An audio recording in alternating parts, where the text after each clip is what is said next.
Hi guys, good morning. Si-share ko po ngayon kung paano gumawa ng homemade jelly paste. May dalawang klase po tayo ng jelly dito. Ito pong mahaba at saka ito pong medyo malaki siya. Ito, hindi siya gaanong maanghang. Ito, super anghang po siya. Kaya imimix po natin siya ngayon. First po, tanggalin po natin yung buto nitong malaki kasi marami po siyang buto. Lagay po natin siya dito, tatanggalin po natin siya.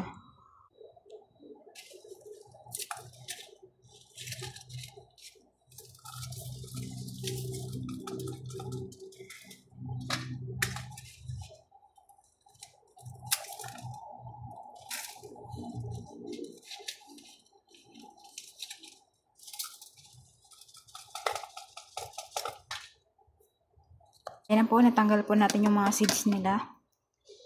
Ngayon, ikakat po natin siya ng maliliit.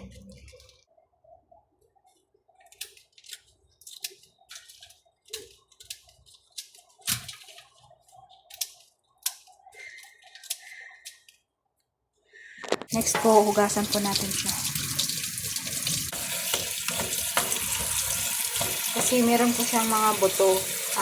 Yung seeds po, dapat matanggal po natin yun. Nahugasan na po natin siya, ibabad po natin siya ng maybe 20 minutes, 15 or to 20 minutes. Malambot po siya pag biniblend natin. Ngayon po, pwede na po natin siyang i-blend.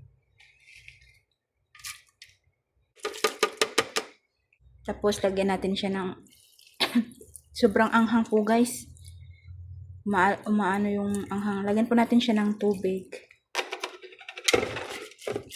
Para hindi po siya mahirap i-blend. Then, lagyan po natin siya ng 2 spoon of oil. Kahit anong oil po. Pwede siya.